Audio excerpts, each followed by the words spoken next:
Schrödinger's cat and the trousers of time. At the end of last week's quasi-theory, I made the mistake of mentioning Schrödinger's cat. I've been told by a higher authority, i.e. the Reverend Jeff, that I should somehow expand on Schrödinger's famous thought experiment, even though I specifically said that, and I quote, I refuse to explain Schrödinger's cat. Erwin Schrödinger devised his thought experiment in 1935 to illustrate a problem in applying a quantum mechanics idea to larger complex systems. The idea was that at the atomic and smaller level, quantum systems like electrons, atoms, protons, and such, the actual state of the system is a sort of superposition of all possible states that system could possibly have. It isn't until an outside observation is made that the superposition of all possible states collapse into one specific state. The observer can be anything from another quantum system getting close enough to interact with the system under consideration to a real experimental physicist who does real things and doesn't just play around with mathematics all day. Schrödinger named this weird-ass connection between the observer and the observed entanglement. Although being Austrian, he actually named it Verschränkung, which means, oddly enough, entanglement. So Schrödinger thought that this whole entanglement thingy was absurd, especially since it surely didn't seem to be happening to anything in the normal world. He took, purely in thought, his cat and stuck it in a box.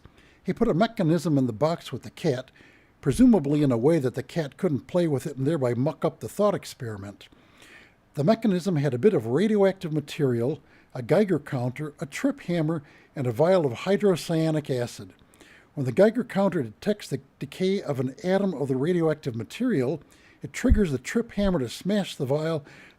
The hydrocyanic acid evaporates and becomes cyanide, and presto changeo, the cat is dead. There's only a teensy bit of the radioactive stuff, so there's only a small chance at any moment that the cat will be killed. Now, if the whole quantum entanglement theory works on big things, too, the radioactive decay will or won't happen until we open the box. The cat is therefore both dead and alive until we take a peek in the box. Now, here's where it gets weird. Quantum entanglement has been experimentally shown to be real. It has been shown to be real in experiments using around 10 million electrons, as well as 10 million photons. And here's where the trousers of time enter the scene.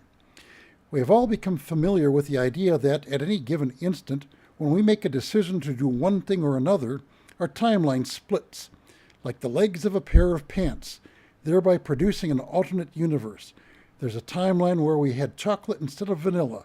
There's a timeline where we chose strawberry instead. If we're picking from amongst Ben and Jerry flavors with Baskin Robbins thrown in, the legs of the trousers of time become more like pants for a millipede. Schrödinger's cat had only two choices, alive or dead. I ask you, is that poor kitty therefore a zombie? My thanks to the late Terry Pratchett for the beautiful trousers of time metaphor. This has been Dean Cooper, quasi-scientist, enlightening you with my quasi-theory of the week. You may read the text of this on my blog at bydean.com. That's BHAIDIN.com.